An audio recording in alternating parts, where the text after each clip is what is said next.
Astaghfirullahaladzim. Baik. A'udzubillahi minasyaitonirrajim. Bismillahirrahmanirrahim. Assalamualaikum warahmatullahi wabarakatuh.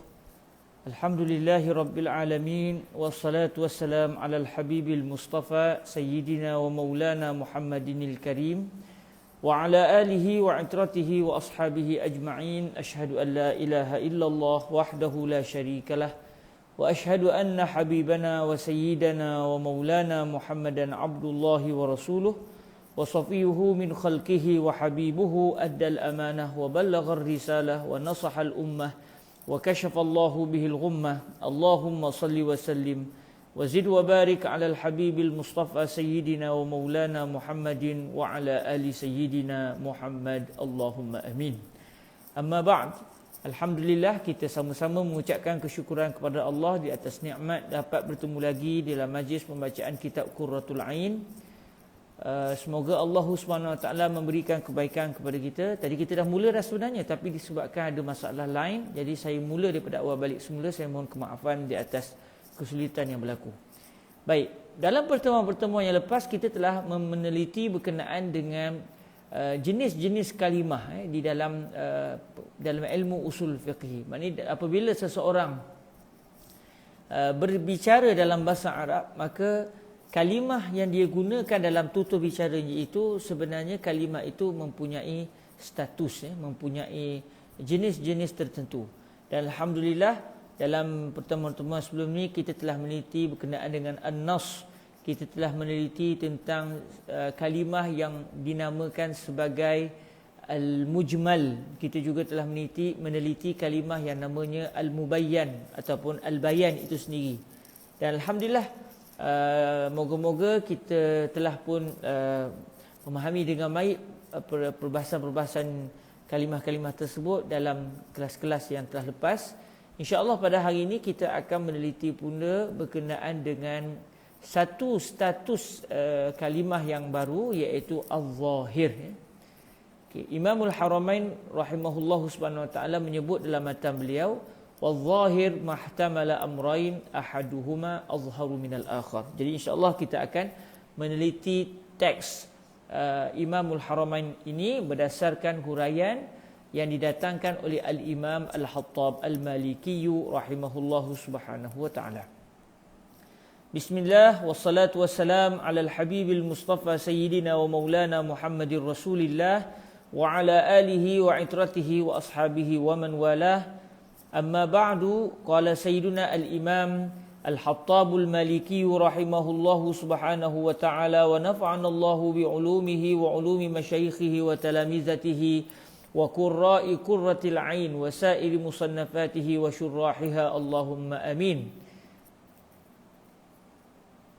Wal-zahir mahtamala amrain ahaduhuma azharu minal akhar kal asadi fi nahwi ra'aitul yawma asada fa innahu zahirun fil hayawan al-muftaris li'annahu al-ma'na al-haqiqiyyu wa muhtamilun lirrajuli syuja'.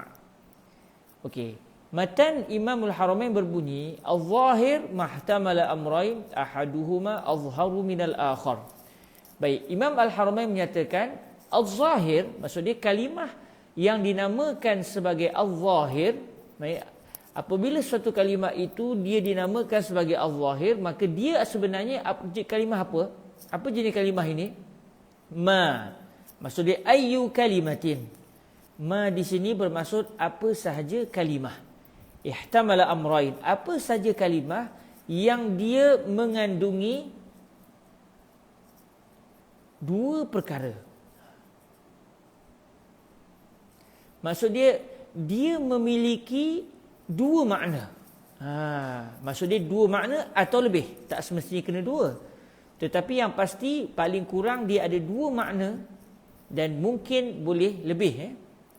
Ini dimasukkan mahtamala amrain. Maksudnya ayyu kalimatin tahtamilu amrain, ay tahtamilu ma'nayain au akthar min ma'nayain. Sebarang kalimah yang mengandungi dua perkara, iaitu dua makna atau lebih. Kemudian kata Imam Al-Haramain Al-Juwaini, ahaduhuma, maksudnya ahadul amrain azharu minal akhar. Salah satu di antara dua makna tersebut, itu kalau kalimah itu mempunyai dua makna lah. Kalau kalimah tu ada tiga makna contohnya, maka salah satu daripada tiga makna tu. Begitulah seterusnya. Cuma di sini datangkan contoh sekiranya kalimah itu ada dua makna. Salah satu di antara dua makna bagi kalimah tersebut adalah lebih zahir. Maksudnya lebih diingati, lebih digunakan, lebih digunakan berbanding dengan makna yang satu lagi. Jadi sebarang kalimah yang dia kalau dilihat dari sudut makna dia ada dua makna contohnya, atau mungkin lebih, yang penting dia bukan hanya ada satu makna.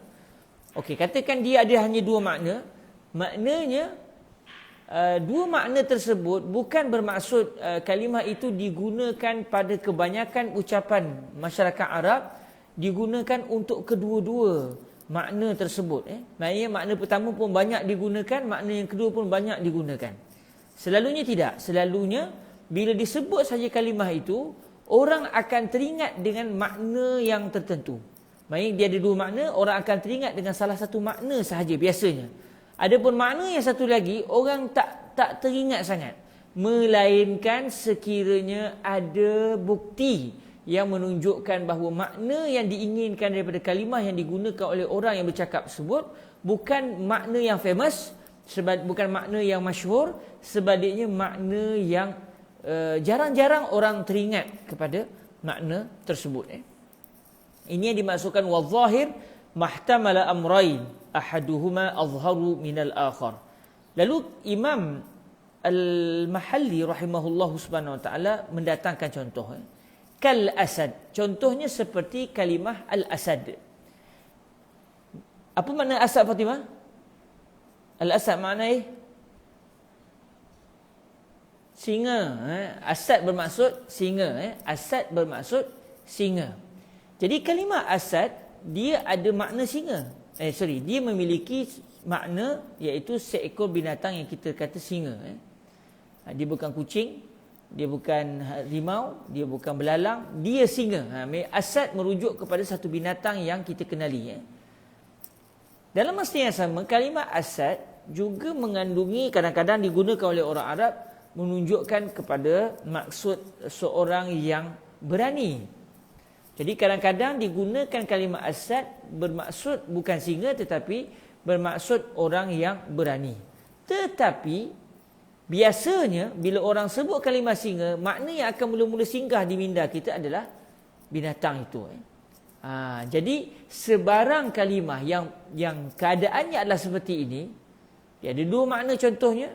Makna yang akan mula-mula hinggap dalam pemikiran kita bila disebut kalimah itu adalah makna tertentu, dan makna yang satu lagi pula mungkin tak singgah di minda kita. Walaupun secara bahasa boleh digunakan untuk makna yang kedua. Jadi kalau begitu keadaannya, kalimah tersebut dinamakan al-zahir. Kalimah tersebut dinamakan al-zahir. Contoh di sini al-asad. Kalimah al-asad. Al-asad merujuk kepada binatang yang ganas itu, dan kita tahu apakah jenis binatang itu, iaitu yang kita dalam bahasa Melayu memanggilnya singa. Orang putih panggil lion. Okey. Contohnya kalimah al-asad di dalam seumpama, maksudnya di dalam ucapan seumpama ra'aitul yauma asadan, fi nahwi ra'aitul yauma asada. Jadi dalam satu ucapan contohnya, satu orang Arab bercakap, ra'aitul yauma asadan. Saya telah melihat pada hari ini seekor singa. Saya telah melihat seekor singa pada hari ini. Dia sebut perkara itu kepada kita, ra'aitul yauma asadan. Kita yang dengar, apa yang kita akan fikir? Dia tengok apa? Yang kita faham, dia melihat seekor binatang yang ganas itu, yang bukan kucing, bukan harimau, bukan gajah, tapi binatang yang kita semua sedia maklum, dan dalam bahasa Melayu kita panggil binatang itu dengan nama singa. Dalam bahasa Arab kita panggil asad. Jadi kata Imam Al-Mahalli rahimahullahu subhanahu wa ta'ala, fa innahu zahirun fil hayawanil muftaris. Sesungguhnya kalimah asad itu, lafaz asad itu adalah jelas. Maksudnya jelas terpampang pada minda kita bila digunakan kalimah ini, jelas terpampang pada makna apa? Pada makna al-hayawan al-muftaris. Pada makna seekor binatang yang memburu. Dia bukan binatang yang makan tumbuh-tumbuhan, sebenarnya binatang ganas yang memburu binatang lain. Bukan semua binatang yang memburu, sebaliknya satu binatang khusus, iaitu singa dalam bahasa Melayu kita dan lion dalam bahasa Inggeris contohnya. Orang Minang kata singo, orang Minang kata singo. Orang Melayu kita panggil kata singa. Okey. Li'annahu al-ma'na al-haqiqi.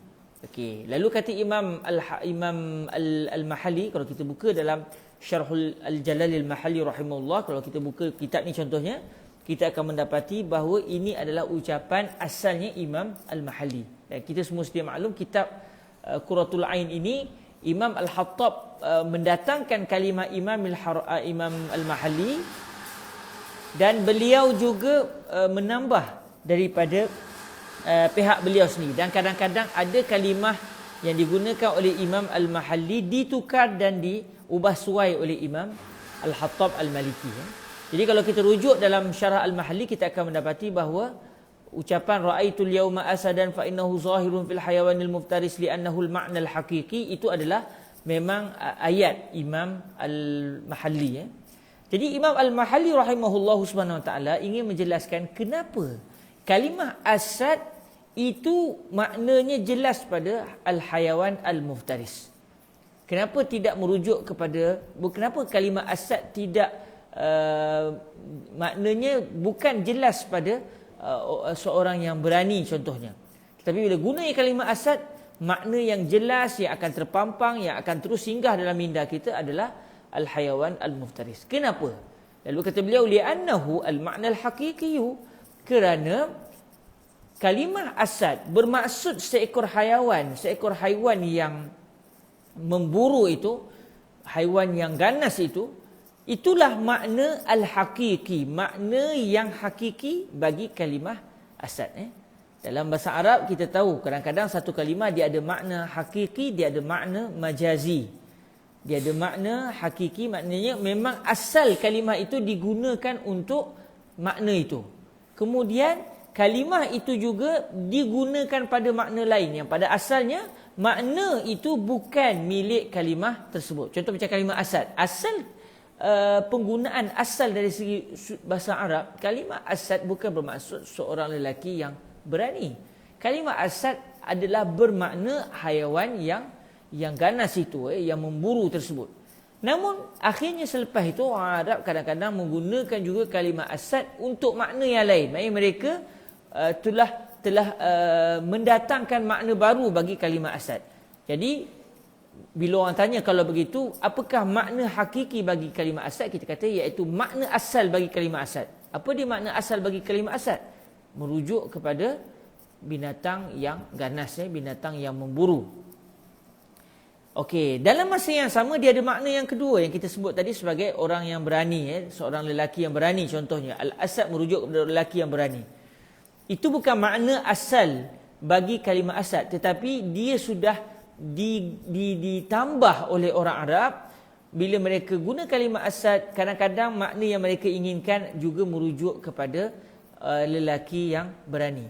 Cuma itu bukan asal makna al-asad, sebaliknya mereka iaitu orang Arab telah menambah makna baru bagi kalimah asad. Dalam masa yang sama, makna asal bagi kalimah asad juga tetap digunakan oleh orang Arab. Okey, jadi tahulah kita mengapa kalimah al-asad adalah makna yang akan terus terpampang di minda kita peringkat awalnya, kerana itu adalah makna asal bagi kalimah asad, ataupun kita gunakan dengan istilah al-ma'na al-haqiqiyu, makna hakiki bagi kalimah asad. Wa muhtamilun lil rajuli syuja', wa muhtamilun lil rajuli syuja'. Kalau kita buat perbandingan di antara kalam Imam Mahalli dengan kalam Imam Al-Hattab Al-Maliki, kita kata, oh sekarang Imam Hattab tukar sikit. Kalau ikut asal ucapan Imam Al-Mahalli, beliau sebut muhtamilun lirrajuli syuja'i badalahu. Ayat ini sudah dibuat sedikit perubahan oleh Imam Al-Hattab, lalu beliau tukar kepada wa muhtamilun lirrajuli syuja'. Walaupun begitu sebenarnya tidaklah terlalu jauh beza di antara dua kalimah, dua ayat ini. Cuma Imam Al-Hattab ingin menjelaskan lagi maksud Imam Al-Mahalli, lalu ditukar kepada asalnya muhtamilun lirajuli syuja' ibadalahu, ditukar kepada wa muhtamilun lirajuli syuja'. Okey, Imam Al-Hattab menyatakan makna ataupun kalimah al-asad, maka kalimah al-asad juga turut mengandungi makna ar-rajul asy-syuja'. Kalimah al-asad turut mengandungi makna seorang lelaki yang berani. Maknanya kalau saya kata pada saya, subhanallah, hadzal rajul subhanallah asad, huwa asad. Ini adalah asad. Jadi bila digunakan kalimah hadzal rajulu asadun, maknanya dia sudah menggunakan kalimah asad bukan lagi bermaksud binatang yang ganas. Sebaliknya dia menggunakan kalimah asad dengan maksud seorang lelaki yang berani, seorang lelaki yang berani. Okey, ada satu soalan ditanya di sini di bahagian komen. Ustaz, kita ini belajar lepas belajar syarah Mahalli ke eloknya? Bagi pendapat saya eloknya begitu.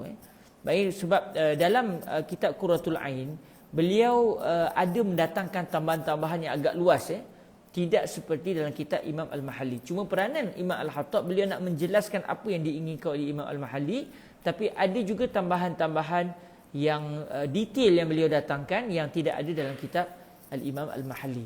Jadi mungkin bagi yang belum pernah belajar Syarhul Mahalli 'alal Waraqat, dia akan rasa kok asal yang perbahasan ni jadi macam terlalu merimbun, terlalu macam panjang. Jadi dia akan mungkin putus asa mungkin. Kenapa kitab ni bincangnya Allah bila nak khatam contohnya, dia akan rasa tertekan. Tapi kalau mereka yang telah belajar kitab Al-Mahalli, dia akan rasa nak tahu lagi. Okey, apa perincian yang kalau kita baca syarah Al-Mahalli secara kasar kita tak nampak, tapi rupanya telah dikeluarkan ataupun dijelaskan oleh Imam Al-Hattab Al-Maliki mutiara-mutiara yang diinginkan oleh Imam Al-Mahalli. Jadi boleh juga kita tak baca syarah Mahalli tapi terus baca kitab ni, tapi dia perlukan kepada kesabaran. Namun seeloknya dibaca dahulu syarah Imam Mahalli, barulah dibaca kitab ini supaya kita akan melengkapi pembacaan kita terhadap syarah Al-Imam Al-Mahalli. Okey, seterusnya tuan-tuan yang dirahmati Allah Subhanahu Wa Taala, kalimah kita balik pada cerita tadi, kalimah asad dia ada dua makna. Bila dia ada dua makna, satu makna adalah makna yang akan jelas terpampang, yang akan terus singgah dalam minda kita. Satu makna lagi mungkin tak singgah, mungkin kita tak terfikir. Jadi kalau begitu keadaannya, kalimah tersebut dinamakan al-zahir. Kalimah itu dinamakan al-zahir.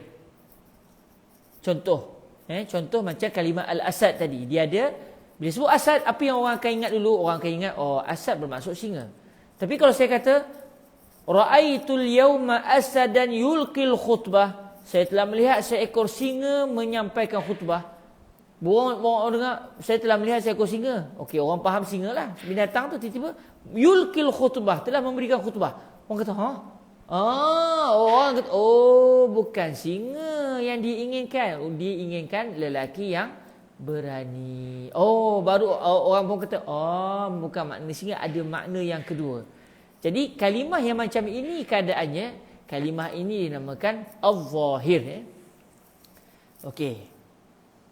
Jadi contoh macam kalimah al-asad tadi, dia ada makna al-hakiki dia, iaitu makna asal dia, makna yang akan terus terpampang dalam minda kita bila digunakan kalimah al-asad, iaitu seekor singa. Dan dia juga mempunyai makna lain, iaitu seorang lelaki yang berani. Jadi kata Imam Al-Hattab Al-Maliki, "Wadh-dhahiru fil haqiqati huwa al-ihtimalur rajih. Jadi al-zahir, kalimah al-zahir pada hakikatnya adalah al-ihtimalur rajih. Maknanya sesuatu kalimah kalau dia ada dua makna, manakah makna yang paling rajih secara bahasa? Manakah kalimah yang paling kuat yang akan terus singgah di minda kita berdasarkan bahasa? Jadi macam kalimah al-asad tadi. Bila sebut al-asad, kita akan ingat apa? Kita akan ingat singa. Jadi ada satu lagi makna bagi asad, iaitu lelaki yang berani. Cuma makna tu tidak terus singgah dalam minda kita. Jadi kemungkinan yang paling kuat itu secara bahasa itulah kalimah, itu dah dinamakan sebagai al-zahir. Okey. Sebab kalau kita tengok dalam kalam Imam Al-Haramain Al-Juwaini, beliau menyatakan al-zahir adalah kalimah yang mengandungi dua kemungkinan, salah satunya lebih kuat daripada yang satu lagi. Lalu kata Imam Al-Hattab, sebenarnya secara hakikinya al-zahir bukan satu kalimah yang mengandungi dua kemungkinan makna yang salah satunya lebih kuat daripada yang satu lagi. Sebaliknya al-zahir adalah kemungkinan yang paling kuat itu sendiri. Al-zahir pada hakikatnya adalah al-ihtimalur rajih. Adalah kalimah yang adalah sebarang kalimah yang digunakan untuk makna yang kuat. Sekiranya fa in humilal lafzu ala al-ihtimalil marjuh summiyal lafzu muawwala. Sekiranya lafaz itu, sesuatu lafaz telah ditanggung, diertikan, diberikan makna berdasarkan kemungkinan yang tidak kuat secara bahasa, maka kalimah itu summiyal lafzu muawwala. Kalimah itu akan dinamakan muawwal. Maksudnya lafaz ini dinamakan sebagai lafaz muawwal. Jadi mungkin kalau kita tengok apa beza? Apa sebenarnya yang ingin dinyatakan oleh Imam Al-Hattab Al-Maliki? Sebab kalau kita tengok dalam ayat Imam Al-Haramain, waz-zahir mahtamala amrain ahaduhuma azharu minal akhar. Az-zahir adalah sebarang kalimah yang mengandungi dua makna yang salah satu di antara dua makna tersebut adalah paling zahir, maksudnya paling cepat singgah dalam minda kita. Jadi kalau ikut zahir ataupun ikut apa yang difahami secara kasar daripada ayat Imam Al-Haramain Al-Juwaini, kalimah asad apabila digunakan pada apa makna sekalipun, dia akan dinamakan al-zahir. Contoh, ana zahabtu ila hadiqatil hayawan faraitu asadan. Saya telah pergi ke zoo dan saya telah melihat seekor singa. Jadi kalimah asad yang saya gunakan itu dinamakan al-zahir sebab dia ada dua makna, cuma salah satu di antara dua makna itu adalah paling kuat. Kalau saya kata contohnya, ana zahabtu ilal masjid faraitu asada yatawadda. Saya telah pergi ke masjid lalu saya mendapati seekor singa berwudu. Saya telah mendapati seekor singa sedang berwudu. Jadi saya kata zahabtu ilal masjid faraitul asada yatawadda. Saya telah melihat seekor singa berwudu. Jadi kalau ikut definisi Imam Al-Haramain Al-Juwaini, kalimah asad yang saya gunakan tadi, faraitul asada yatawadda, kalimah asad itu juga dinamakan al-zahir. Kalimah asad itu juga dinamakan al-zahir. Sebab kalau ikut semata-mata ayat Imam Al-Haramain, kita akan faham al-zahir adalah apa saja kalimah yang dia mempunyai dua makna atau lebih, yang salah satu maknanya adalah kemungkinan yang paling kuat. Jadi contoh macam kalimah asad, saya gunakan asad dengan makna hayawan muftaris, juga dinamakan al-zahir. Kalau saya gunakan al-asad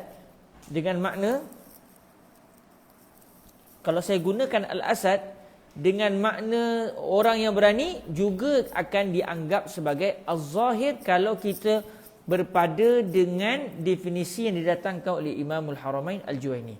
Lalu Imam Al-Hattab menyatakan hakikatnya bukan begitu. Jadi beliau ingin menyatakan jangan salah faham dengan ayat Imam Al-Haramain Al-Juwaini. sebenarnya kata beliau, Imam Al-Haramain ingin menyatakan az-zahir adalah kemungkinan, adalah kalimah yang digunakan berdasarkan makna yang paling kuat.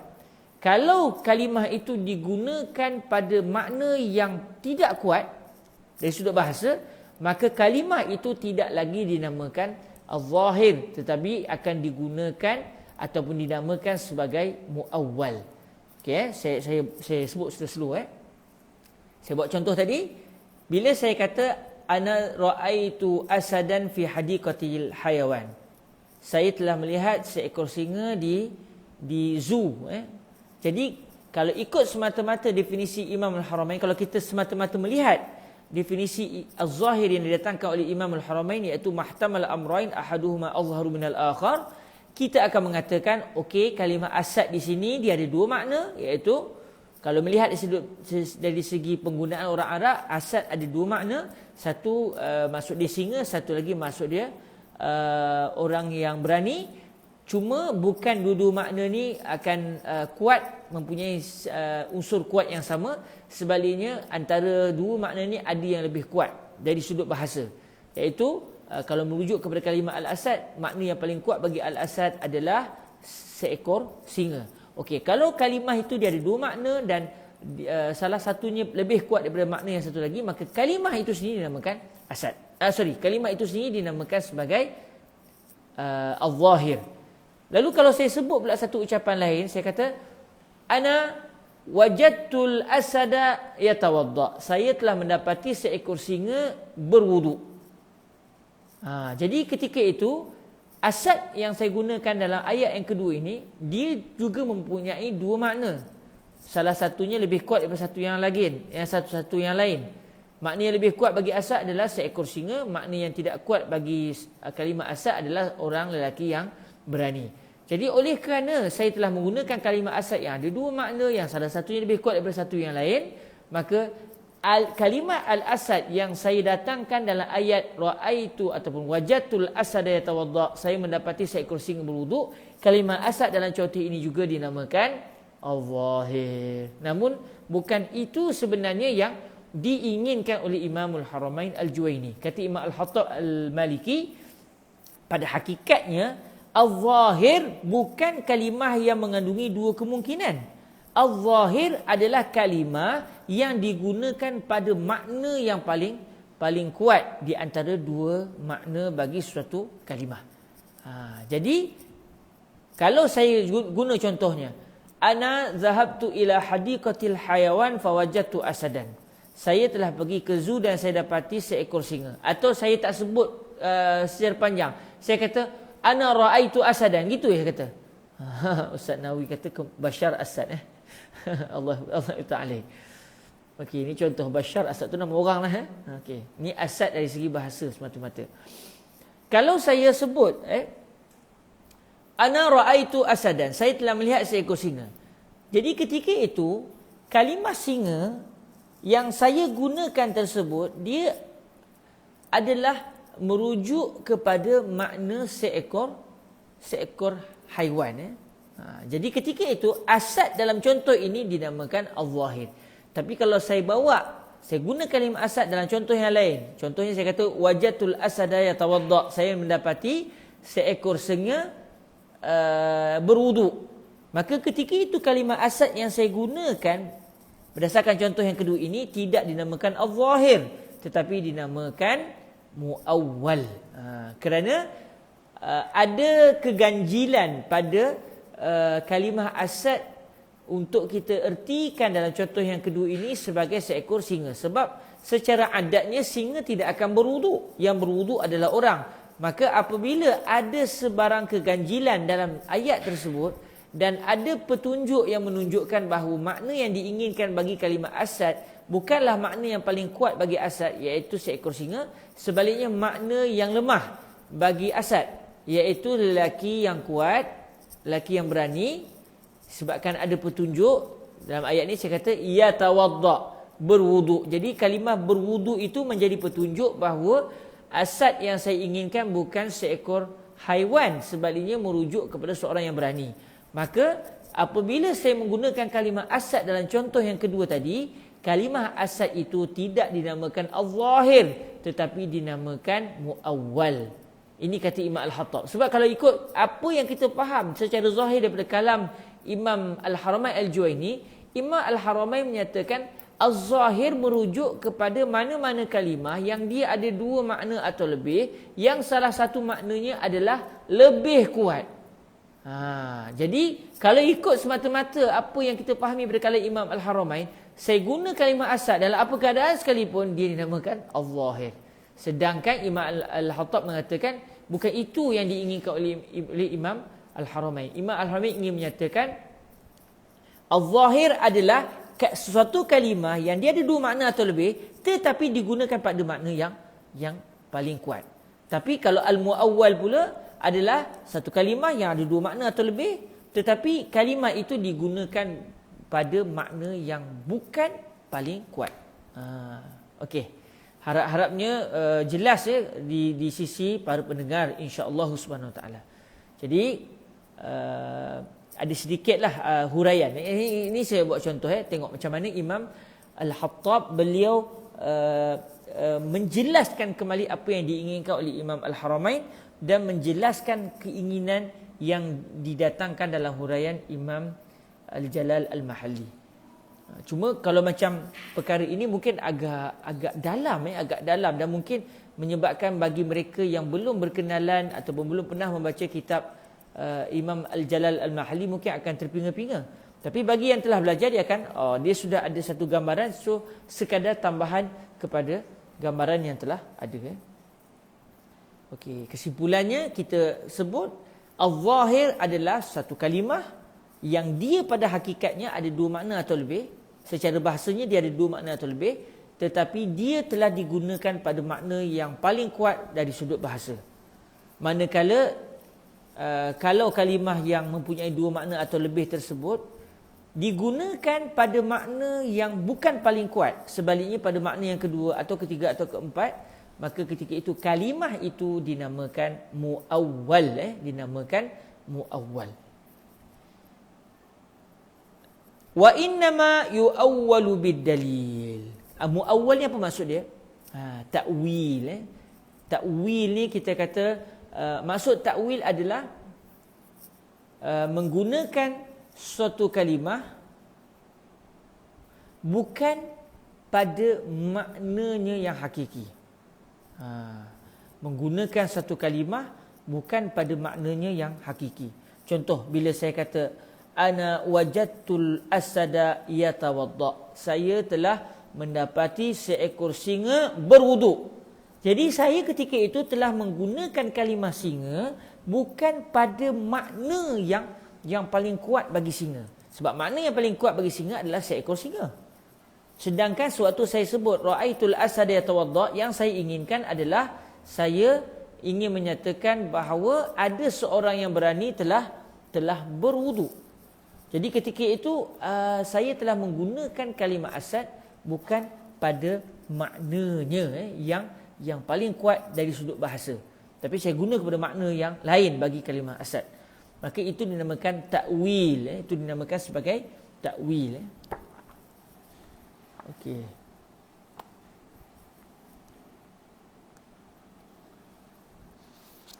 Allahumma salli alal habib. Sebentar ya. Tengok sikit kalau saya pernah ada buat catatan untuk tambahan.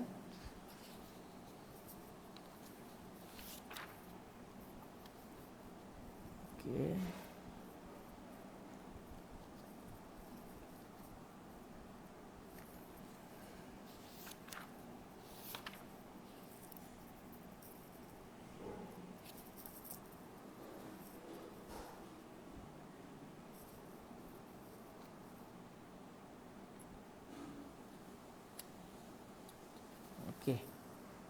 Khair insya-Allah. Saya nak cari sikit, lupa dia ada satu istilah ataupun definisi bagi at-ta'wil, sarful lafzi. Bentar tengok sekejap. Untuk catatan kita kan, saya pun tak terlupa pula sarful lafz.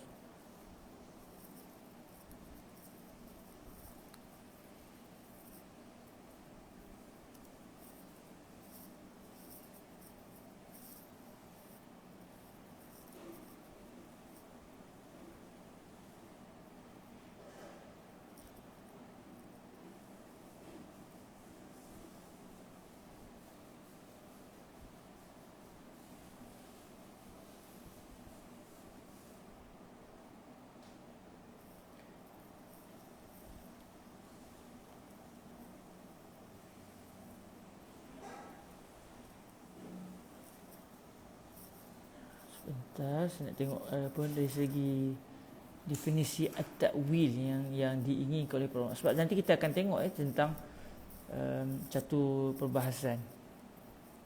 Okey, at-ta'wilu fil asli ni dalam kitab at-ta'rifat. Dalam kitab at-ta'rifat karangan al-Imam al-Jurjani, at-ta'wilu fil asli at-tarji'. Wa fi syar'i sarful lafzi an ma'nahu adh-dhahir ila ma'nan yahtamiluhu. Okey.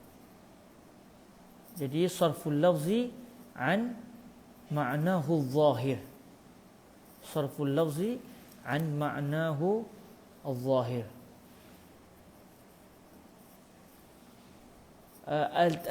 Ta'wil ini kata Imam Al-Jurjani dalam kitab beliau At-Ta'rifat, secara bila kita guna istilah syariatnya, at-ta'wil bermaksud sarful lafzi an ma'nahu adh-dhahir. Kita mengalihkan suatu lafaz daripada maknanya yang zahir, maknanya yang paling kuat secara bahasa, ila ma'nan yahtamiluhu, kepada makna lain yang turut mengandungi ataupun turut kena dengan kalimah tersebut. Kalimah tu dia ada dua makna atau lebih. Kita tak guna kalimah itu kepada makna yang paling kuat secara bahasa. Sebaliknya kita pindahkan, kita alihkan kepada makna yang kedua atau yang ketiga, berdasarkan makna ataupun berdasarkan apa yang diinginkan oleh orang yang bercakap. Jadi itu namanya ta'wil. Sarful lafzi an ma'nahu adh-dhahir ila ma'nan yahtamiluhu. Itu adalah definisi bagi at-ta'wil. Okey, itu adalah definisi bagi at-ta'wil.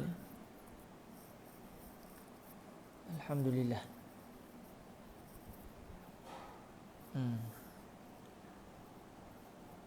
Baik.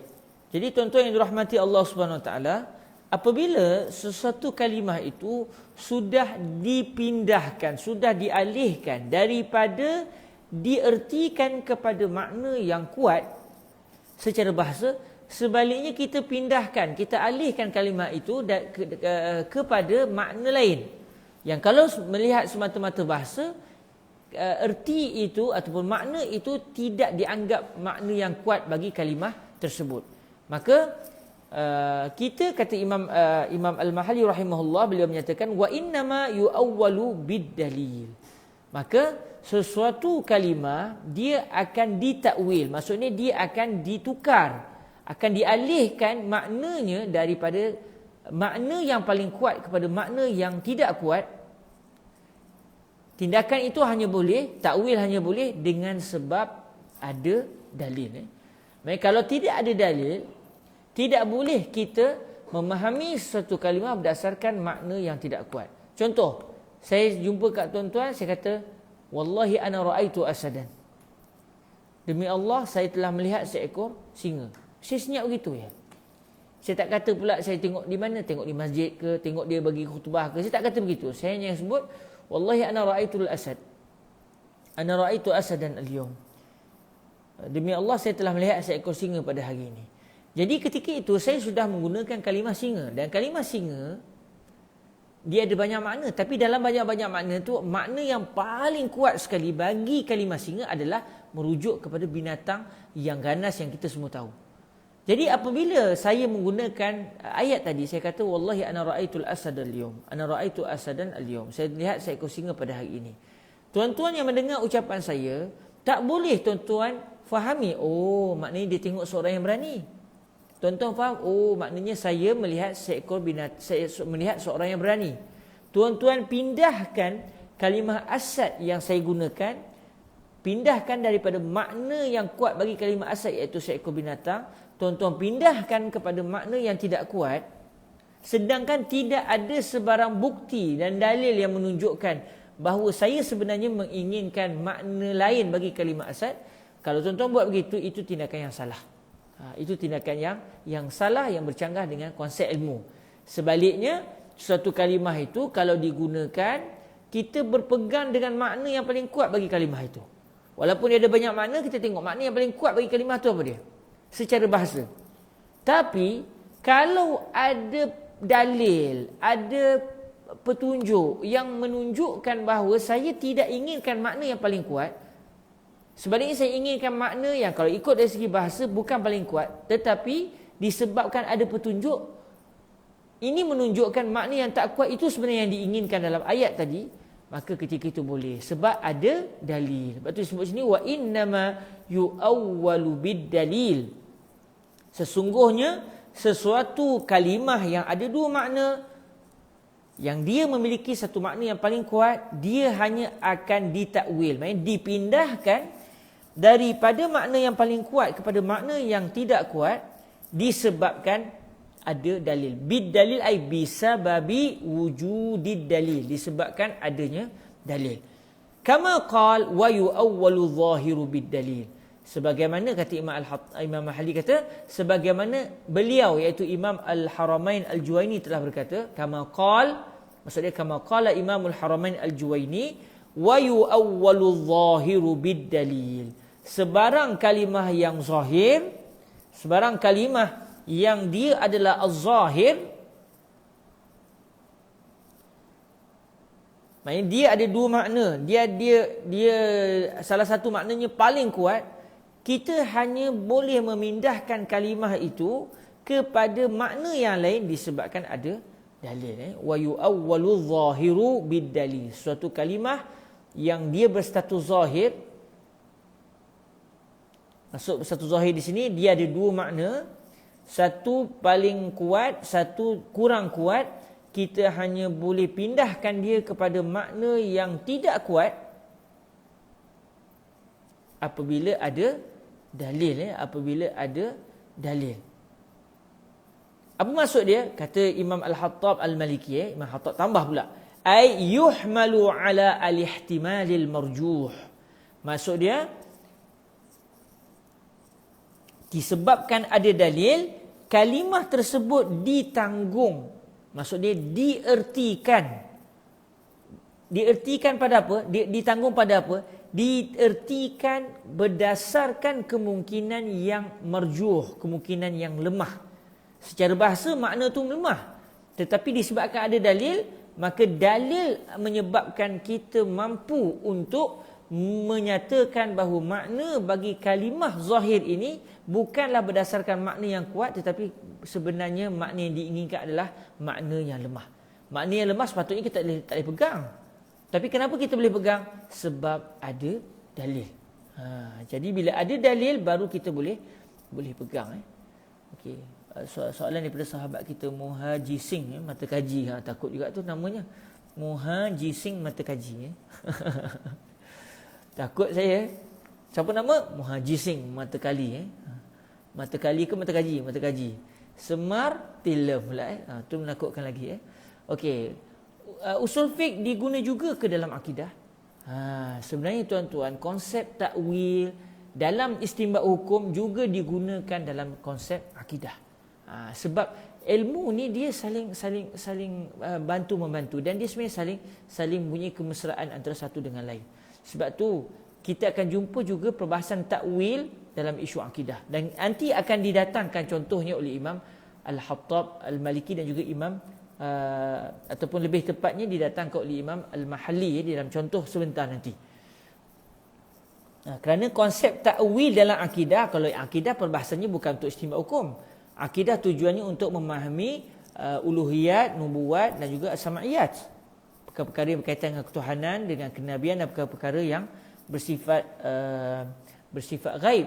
Tetapi disebabkan ayat Al-Quran dan juga hadis Nabi yang menceritakan tentang akidah itu digunakan berdasarkan bahasa Arab, maka bahasa Arab itu caranya atau cara fahamnya adalah sekiranya kalimah itu ada dua makna atau lebih, kalau makna antara banyak-banyak tu ada yang paling kuat, tak boleh kita pegang yang kurang kuat, kita mesti pegang yang paling kuat.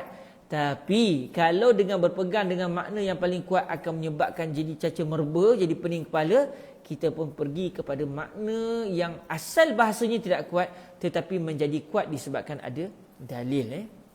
Okey. Wa yusamma hina idzin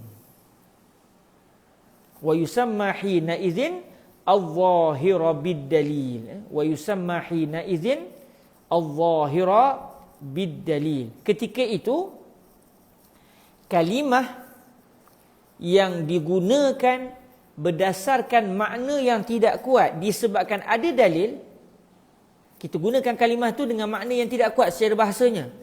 Tetapi kita gunakan kalimah itu dengan makna yang tidak kuat disebabkan ada dalil kalimah itu dinamakan muawwal.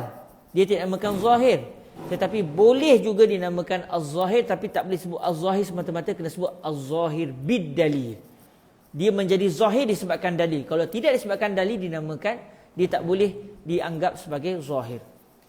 Sebab az-zahir adalah kalimah yang ada dua makna atau lebih tetapi digunakan pada makna yang paling kuat. Macam saya sebut tadi, ana ra'aitul asad. Saya telah melihat seekor singa. Apa makna kuat bagi singa? Sebab singa ada banyak makna. Apa makna kuat bagi singa? Makna yang paling kuat bagi singa adalah seekor binatang yang ganas yang kita semua sedia maklum.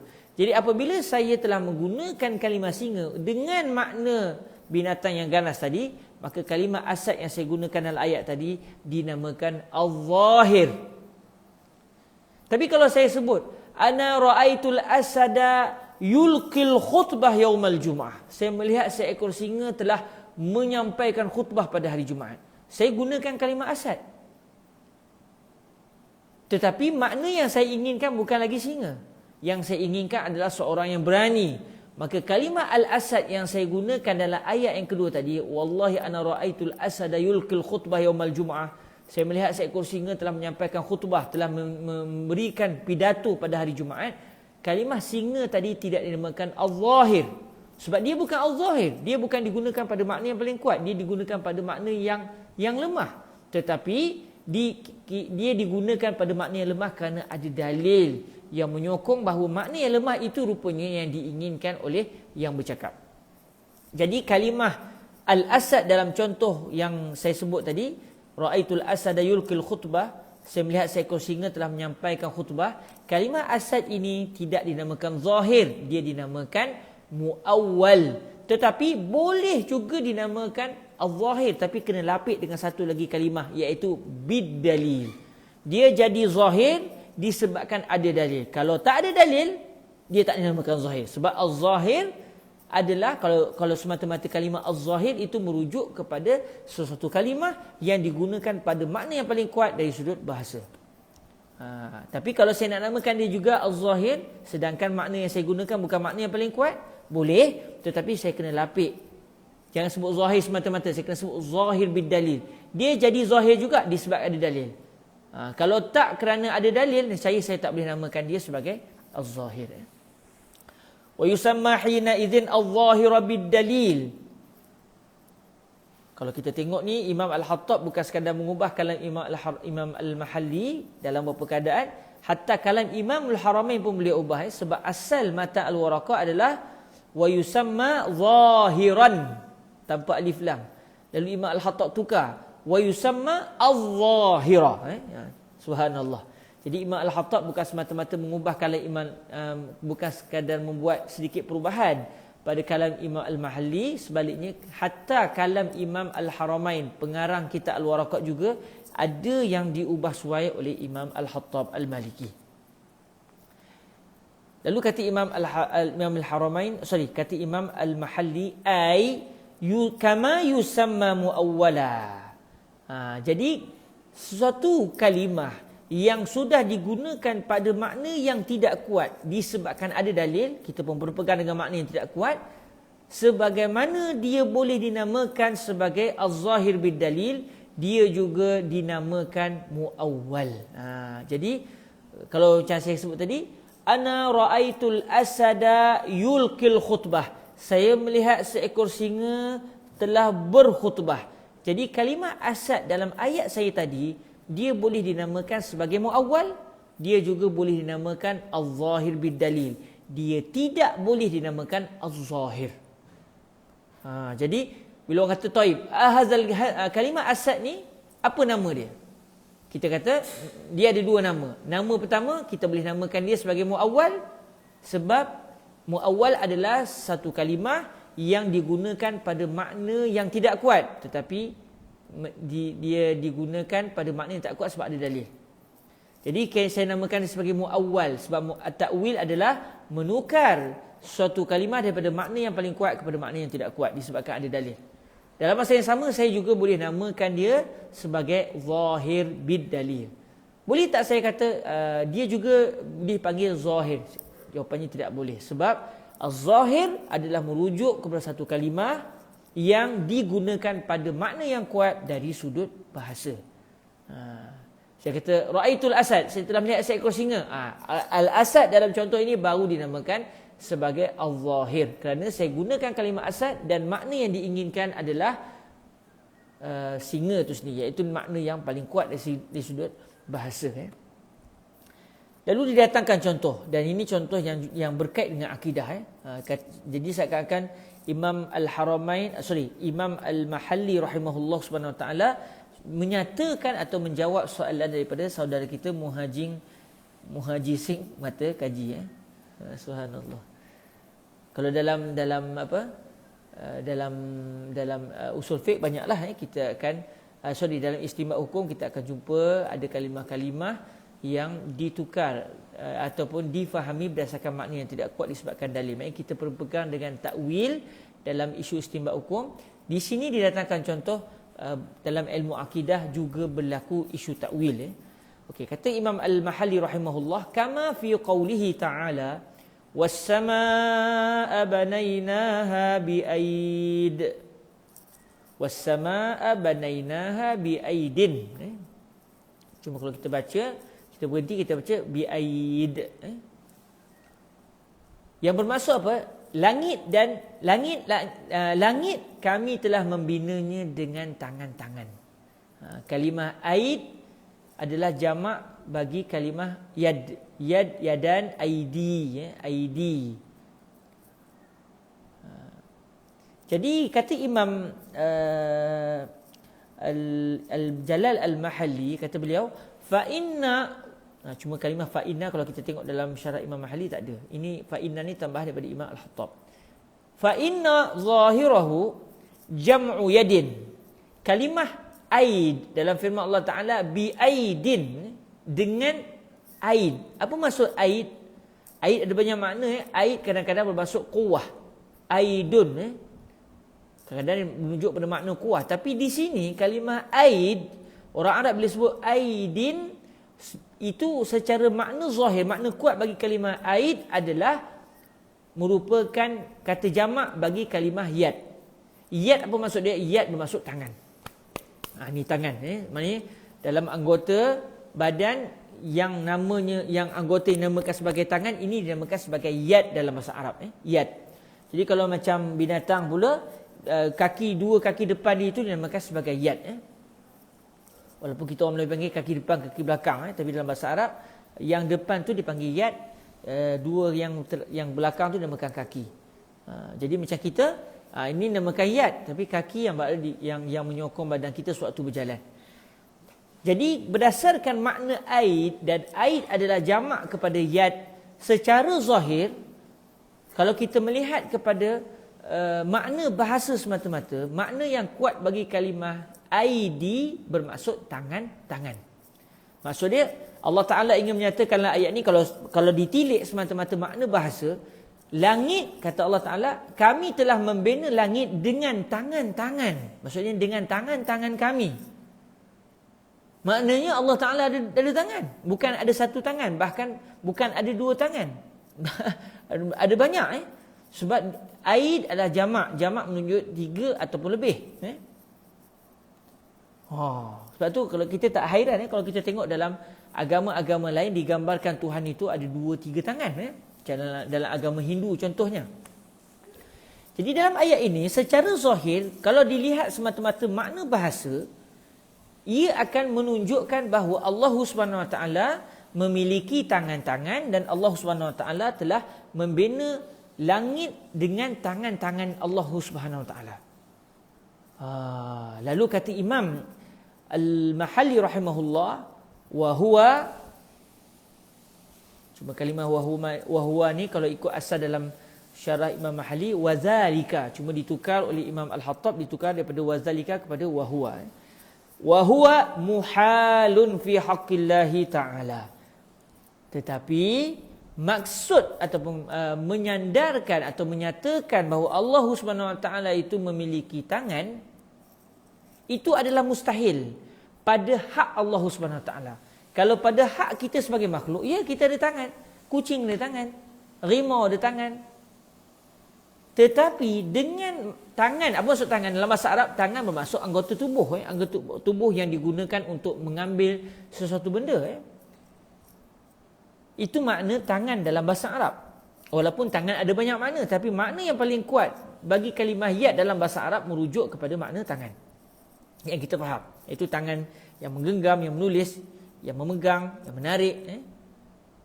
Kaki pula yang menyokong badan ataupun menendang, itu dipanggil kaki.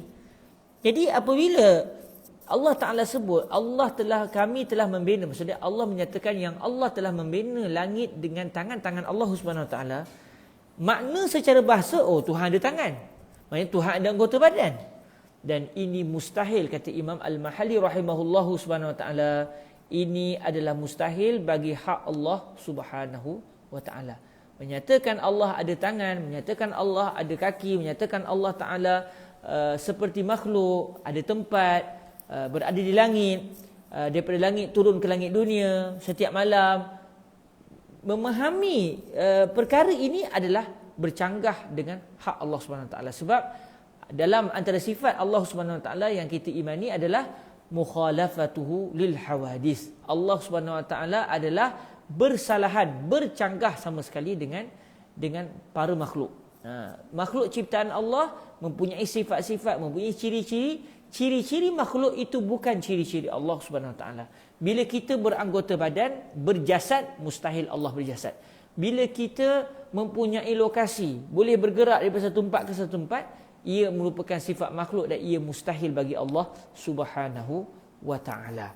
Lalu apabila di dalam ayat ini digunakan kalimah yad, dan bila yad dengan maksud bahasa bermaksud tangan, cuma yad dengan maksud tangan itu mustahil bagi Allah Subhanahu Wa Ta'ala, lalu kata Imam Al-Mahalli fasurifa anhu ila ma'nal quwwah. Cuma kalau kita tengok perhati, kita buat bandingan sikit, kalimah anhu tu bukan kalam Imam Al-Mahalli, itu tambahan Imam Al-Hattab. Fasurifa anhu ila ma'nal quwwah, lalu dialihkan daripada makna tangan tadi. Kalimah aidi dalam firman Allah Ta'ala bi aidin, kalimah bi aidin ini sudah dialihkan daripada makna tangan, kita alihkan kepada makna yang baru, iaitu al-quwwah. Kalau ikut dari segi bahasa Arab, al-yad mempunyai banyak makna. Makna yang paling kuat apa dia? Tangan, yang kita faham, tangan anggota badan. Tetapi disebabkan ada penghalang untuk kita memahami ayat ini dengan makna yang paling kuat dari sudut bahasa bagi kalimah yad, maka kita pun tukar, kita alihkan kalimah ini daripada makna yang paling kuat secara bahasa, kita pergi tukar dan kita fahami dengan makna yang tidak kuat dari segi bahasa tetapi kuat dari sudut akidah, kerana ada dalil. Lalu kita pun pergi kepada makna yang kedua yang dinamakan al-quwwah, kekuatan.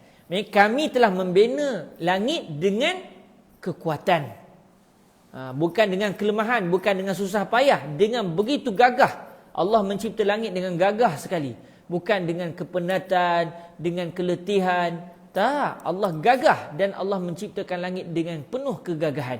Bukan dengan maksud Allah mencipta langit dengan menggunakan tangan Allah Subhanahu Wa Ta'ala. Sebab mustahil Allah Subhanahu Wa Ta'ala memiliki tangan dan memiliki anggota tubuh badan. Sebab ia mustahil bagi Allah Subhanahu Wa Ta'ala. Kenapa mustahil? Kata Imam Al-Mahalli bid-dalilil aqliyil qati'. Kita pindahkan kalimah yad dalam ayat ini daripada makna yang kuat secara bahasa, iaitu anggota badan, kita pindahkan kepada makna kuwah kerana ada dalil. Sebab itu sesuatu kalimah yang mempunyai dua makna atau lebih dan salah satu maknanya paling kuat, kita tidak akan alihkan kepada makna yang kurang kuat secara bahasa, melainkan kalau ada dalil. Kalaulah perkara ini tidak ada dalil, tidak ada penghalang, kita nescaya akan memahami yad dengan maksud tangan. Contoh, qabbil yadi ya akhi. Contoh saya kata pada sahabat saya, qabbil yadi ya akhi, ciumlah tangan saya oi kawan, cium tangan saya. Contoh. Orang yang dengar ni dia tak boleh faham, maksud dia ciumlah saya dengan kekuatan. Tak, maksud dia yad. Sebab tak ada sebab untuk dialihkan kalimah yad dalam ayat saya tadi kepada makna lain. Sedangkan yad dia sudah ada makna yang paling kuat. Bila tak ada sebarang petunjuk yang menunjukkan saya masukkan makna lain, maka tak boleh kita pergi kepada makna yang kedua atau ketiga atau keempat. Sebaliknya kita kena pegang pada makna yang paling kuat bagi kalimah yad secara bahasa. Tetapi kalau sudah ada dalil yang menghalang kita menggunakan makna yang paling kuat bagi suatu kalimah tertentu, tak boleh pula kita berpegang dengan makna yang paling kuat secara bahasa ketika itu. Kerana sudah ada dalil yang menghalang. Jadi dalil yang menghalang untuk kita berpegang dengan makna yang paling kuat secara bahasa dalam ayat ini, apa dalilnya? Adalah dalil akal. Kata Imam Al-Mahalli, bid-dalilil aqliyil qati'. Dengan sebab adanya dalil akal. Dalil akal ni dalil tuan-tuan. Sebab seorang kata, kita dalil kita Quran Sunnahnya, akal bukan dalil. Dan akal juga adalah dalil. Akal yang waras itu adalah dalil. Jadi disebabkan dalil akal yang qati', iaitu yang telah putus, yang tidak ada sebarang kesamaran, yang jelas sejelas-jelasnya. Iaitu kalau kita kata Allah ada tangan, maknanya tangan pula yang kita faham adalah maksudnya anggota badan. Allah Ta'ala adalah hasil gabungan beberapa objek. Ada tangan, lepas tu ada pula dalam hadis sebut Allah Ta'ala ada betis, maknanya ada kaki. Lepas tu ada mata, mata mesti dia di muka, maknanya ada muka. Maknanya gabungan muka, gabungan tangan, gabungan kaki membentuk Allah Subhanahu Wa Ta'ala. Maka ketika itu Allah sudah berjasad. Bila berjasad itu mustahil bagi Allah Subhanahu Wa Ta'ala. Sebab Allah Ta'ala sebut laisa kamitslihi syai'. Tidak ada satu benda pun yang macam Allah Ta'ala. Kalau kita berjasad, Allah berjasad, maka tak adalah percanggahan di antara kita dengan Allah Subhanahu Wa Ta'ala. Sedangkan Allah telah menyatakan bahawa tidak ada satu benda pun yang macam Allah. Tanpa sebarang pengecualian. Allah tak datang ke pula sebarang pengecualian. Maknanya apa sahaja yang dimiliki oleh makhluk yang merupakan sifat makhluk dan merupakan perkara yang melazimi makhluk, itu tidak ada pada Allah Subhanahu Wa Ta'ala. Dengan dalil akal lagi. Jadi kalau Tuhan mempunyai anggota, jadi anggota itu pula saling bercantum antara satu sama lain. Setiap anggota memerlukan kepada anggota lain. Tangan Allah memerlukan kepada jasad Allah, memerlukan kepada kaki Allah, dan itu mustahil kerana memerlukan itu bukan sifat Allah. Allah ghani, Allah Tuhan yang maha kaya yang tidak memerlukan kepada sesuatu. Jadi Allah Ta'ala ni lain terus, dan kita tidak akan mampu untuk memahami hakikat zat Allah Subhanahu Wa Ta'ala. Jadi ini adalah sebagai contoh yang didatangkan oleh Al-Imam Al-Mahalli rahimahullah Subhanahu Wa Ta'ala di dalam menjelaskan hakikat sesuatu kalimah yang al-zahir, dan bilakah kalimah al-zahir dipindahkan kepada makna yang tidak kuat, lalu ketika itu kalimah tersebut tidak lagi dinamakan al-zahir, sebaliknya dinamakan sebagai al-muawwal atau al-zahir bid-dalil, dengan didatangkan contoh was-samaa'a banainaha bi'aid. Jadi tuan-tuan yang dirahmati Allah Subhanahu Wa Ta'ala, dah terlajak kita melihat perbahasan yang didatangkan oleh Al-Imam Al-Mahalli ini dalam ilmu akidah, dalam akidah Ahlu Sunnah wal Jamaah. Dan ini saya rasa perlu ditegaskan, sebab ada sedikit kecelaruan berkaitan dengan memahami sikap Ahlu Sunnah wal Jamaah di dalam memahami ayat-ayat yang menggambarkan seakan-akan Allah seperti makhluk. Ayat-ayat hadis-hadis Rasulullah yang menggambarkan Tuhan seperti makhluk, banyak orang salah faham dan banyak orang salah erti terhadap sikap Ahlu Sunnah wal Jamaah. Khususnya dalam memahami tindakan ulama-ulama salaf dan ulama khalaf. Okey. Kesimpulan ni tuan-tuan, kalau kita tengok dalam Hasyiah Al-Imam As-Sawi contohnya, atau dalam Al-Imam Al-Bajuri, kesimpulannya ulama Ahlu Sunnah wal Jamaah. Siapa Ahlu Sunnah wal Jamaah? Iaitu Al-Asy'ariyah dan juga Al-Maturidiyah. Pada zaman Nabi dulu, zaman sahabat, mereka faham sebagai orang yang mengikut Nabi, ataupun selepas itu dipanggil sebagai Ahlu Sunnah wal Jamaah. Kemudian apabila pendirian ataupun mazhab Ahlu Sunnah ni dikembangkan oleh Al-Imam Al-Asy'ari dan juga Al-Imam Al-Maturidi dengan penulisan, dengan penghujahan, maka ketika itu dikenali pula dengan nama yang baru, iaitu Al-Asy'ariyah dan juga Al-Maturidiyah. Hakikatnya, apa yang diimani oleh Rasulullah, apa yang diimani oleh para sahabat, apa yang diimani oleh golongan salaf, juga turut diimani oleh akidah Ahlus Sunnah wal Jamaah, iaitu Al-Asy'ariyah dan juga Al-Maturidiyah. Hakikat yang sama walaupun namanya berbeza. Nama je beza. Sampai kata Fadilatul Syekh Ali bin Jum'ah, kalau kita faham bahawa akidah Nabi itu tidak berbeza sama sekali dengan akidah Al-Asy'ariyah, maka tak salah kalau kita kata Nabi bermazhab, akidah Nabi adalah akidah Asy'ari. Walaupun bila kita sebut itu orang jadi gini, akidah Nabi akidah Asy'ari, Imam Asy'ari dulu ke Nabi dulu? Kerana hakikatnya akidah Imam Asy'ari adalah akidah Nabi. Jadi akidah Asy'ari adalah akidah Nabi dan akidah Nabi adalah akidah Asy'ari, kerana dia adalah benda yang sama. Ini yang disebutkan oleh Fadilatul Syekh Ali bin Jum'ah, dan saya ada menulis artikel di Utusan Malaysia berkenaan dengan isu ini satu ketika dahulu. Kesimpulan ni tuan-tuan yang dirahmati Allah, dalam ayat-ayat sifat ini ataupun ayat yang menggambarkan seakan-akan Tuhan seperti makhluk ini, ulama kita dalam aliran Ahlus Sunnah wal Jamaah, iaitu aliran Al-Asy'ariyah dan juga Al-Maturidiyah, telah sepakat menafikan Allah seperti makhluk. Kerana Allah Ta'ala menyatakan laisa kamitslihi syai', dan dalil akal jelas menyatakan, jelas menunjukkan Allah mustahil bersifat dengan sifat makhluk.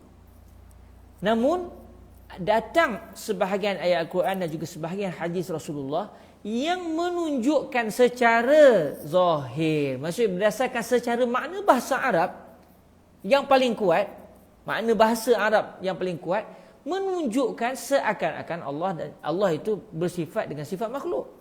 Contoh, Allah ketawa. Bila ketawa maksud dia apa? Ha. Ada suara, ada huruf. Bila Nabi sebut setiap malam Allah akan turun ke langit dunia, maksud dia turun jalan gitu. Itu yang kita faham secara bahasa. Jadi apabila ada ayat-ayat ataupun hadis Rasulullah yang menunjukkan macam Tuhan seperti makhluk berdasarkan pengertian ilmu bahasa Arab semata-mata, maka ketika itu dia sudah mesti ditakwil. Apa dia takwil? Sarful lafzi an ma'nahu zahir li ma'nan akhar. Kita tukar satu kalimah daripada kita ertikan berdasarkan makna yang paling kuat, kita tukar kepada makna yang kedua. Walaupun makna kedua tu kalau ikut semata-mata bahasa Arab tidak kuat, tetapi dia jadi kuat kerana ada dalil yang lain. Jadi semua ulama Ahlussunnah menafikan Allah seperti makhluk. Dan semua ulama Ahlussunnah menyatakan bahawa ayat yang menunjukkan Allah seperti makhluk itu memang firman Allah. Kalau sabdaan Nabi, memang sabdaan Nabi. Kalau hadisnya sahih ataupun hasan.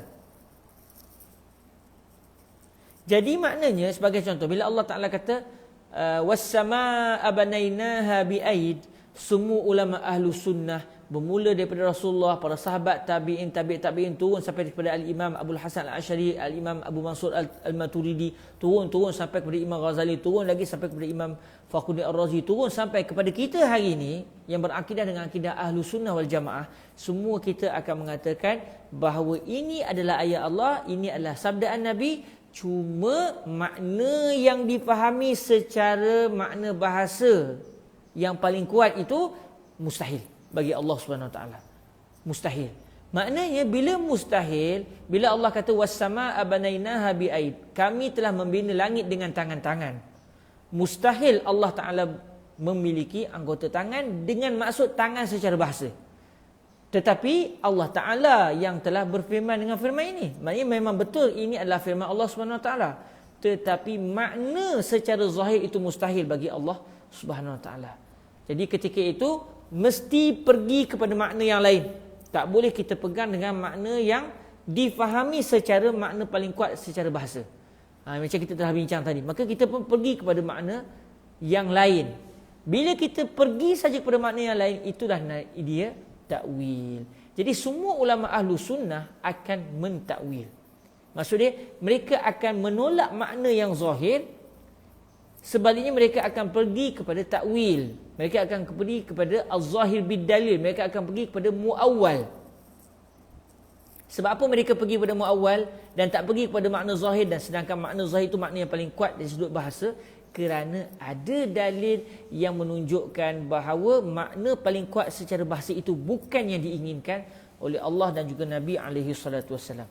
Maka bila sudah takwil, mereka sudah tidak berpegang dengan makna zahir, maka ketika itu ulama Ahlus Sunnah mempunyai dua pendirian dalam isu takwil.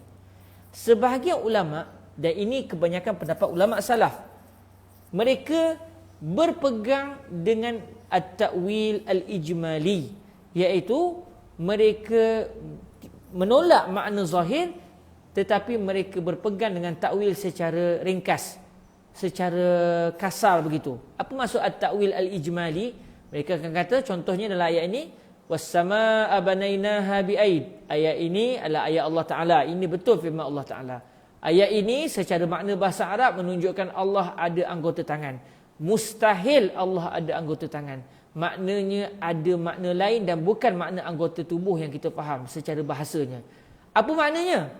Kami tak tahu. Kami serahkan kepada Allah. Adakah maknanya begian atau makna yang begian? Saya tak pasti. Hanya Allah yang tahu. Sedangkan yang pasti bukan makna tangan dengan maksud anggota tubuh. Itu pendirian ulama salaf. Jadi di sini yang banyak orang salah. Orang ingat ulama salaf mereka mengatakan Tuhan mempunyai tangan dengan maksud memang mereka beriman Allah Ta'ala ada tangan. Makna Tuhan mencipta langit dengan tangan, memang Tuhan ada tangan. Lalu sebagian orang kata inilah pendirian ulama salaf. Sebenarnya berlaku kesilapan dari sudut ini.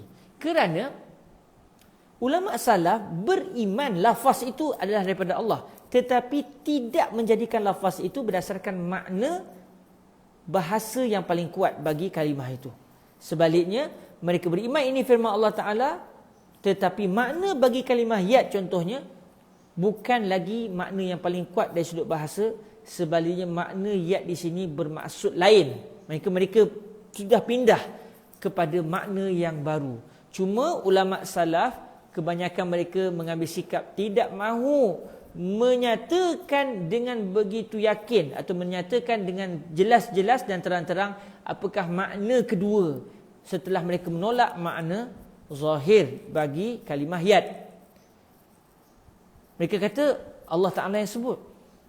Kita tak boleh faham makna yad dengan maksud tangan, sebab ini mustahil bagi Allah Ta'ala. Ada makna lain. Apa maknanya? Serahkan kepada Allah. Jadi ulama salaf mereka takwil.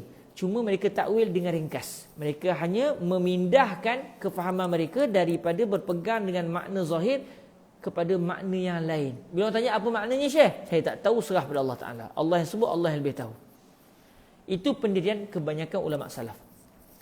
Ulama khalaf pula, mereka berpendirian macam ulama salaf, iaitu mustahil ayat ini bererti Allah ada tangan. Mustahil. Walaupun Allah sebut Allah ada tangan dan kita beriman itu firman Allah, mustahil makna tangan ini adalah anggota badan. Maksudnya sama dengan ulama salaf.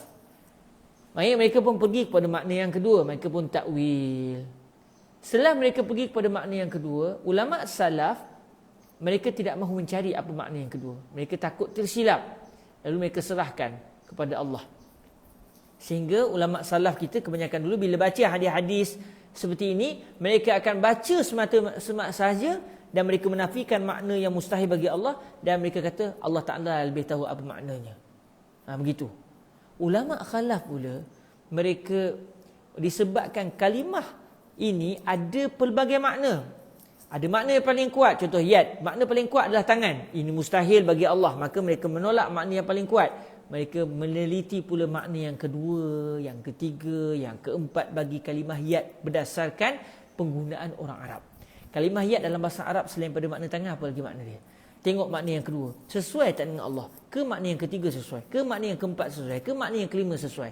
Lalu mereka berijtihad di dalam mengenal pasti apakah kemungkinan makna yang diinginkan oleh Allah Subhanahu Wa Taala daripada firman-Nya was-samaa'a banainaha bi'aid. Jadi kalau kita lihat, sebenarnya tidak ada beza di antara ulama salaf dan khalaf dari sudut kesemua mereka menafikan makna anggota tubuh, makna Allah bertempat dari dalam ayat-ayat mutasyabihat. Semua ulama salaf, maknanya akidah Rasulullah, akidah para sahabat, akidah tabi'in, tabi'in yang berpegang dengan apa yang dipegang oleh baginda Nabi sampai kepada hari ini yang kita kenali dengan nama Ahlus Sunnah atau juga dikenali dengan nama Al-Asy'ariyah dan juga Al-Maturidiyah, semua mereka menafikan sifat-sifat makhluk pada Allah Subhanahu wa taala. Cuma beza di antara salaf dan khalaf adalah dari sudut nak cari tak makna yang kedua yang diinginkan oleh Allah setelah kita menafikan makna pertama yang paling kuat dari sudut bahasa, ke tak nak cari? Nak cari ke tak nak cari? Kalau nak cari dengan ilmu, bukan cari dengan syahwat, dengan ilmu. Maksudnya kalau nak cari, mereka akan kaji secara ilmu, dan inilah pendirian kebanyakan ulama khalaf. Kalau tak nak cari, okey, kita dah tak percaya Allah Ta'ala ada tangan, sebab itu mustahil bagi Allah. Bila Allah sebut Ar-Rahman 'alal 'arsy istawa, secara zahir istawa maksudnya duduk. Macam tuan-tuan duduk atas kursi, mustahil Allah duduk. Mustahil secara maknanya Allah memiliki tempat, boleh duduk pula atas satu objek yang lain. Itu mustahil bagi Allah, sebab itu sifat makhluk. Jadi bila Allah sebut Ar-Rahmanu 'alal 'arsy istawa, ada makna lain. Apa maknanya? Ulama salaf kebanyakannya tak nak kaji. Mereka takut mereka tersilap dalam menentukan makna tersebut. Lalu mereka kata Allah Ta'ala yang sebut, Allah Ta'ala yang tahu. Yang pasti, memang pasti, mustahil Allah bertempat, mustahil arash, atas arash ada Allah. Mustahil. Inilah pendirian ulama salaf dan khalaf.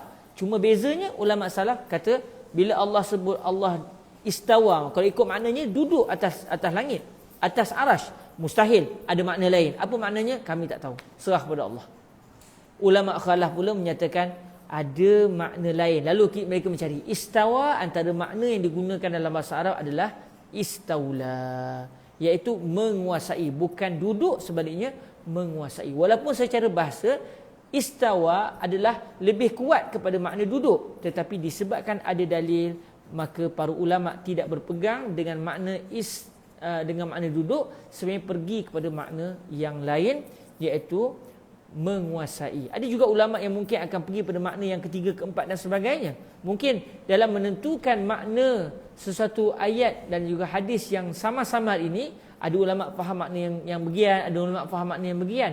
Walaupun mereka berbeza pendapat dalam menentukan makna yang diinginkan oleh Allah, namun kesemua mereka menafikan Allah seperti makhluk. Kerana ia adalah satu benda yang bercanggah dengan akidah Ahlussunnah wal Jamaah. Kerana kita semuanya daripada zaman Nabi sampai ke hari ini, kita mengatakan laisa kamitslihi syai', Allah Ta'ala bercanggah dengan makhluk.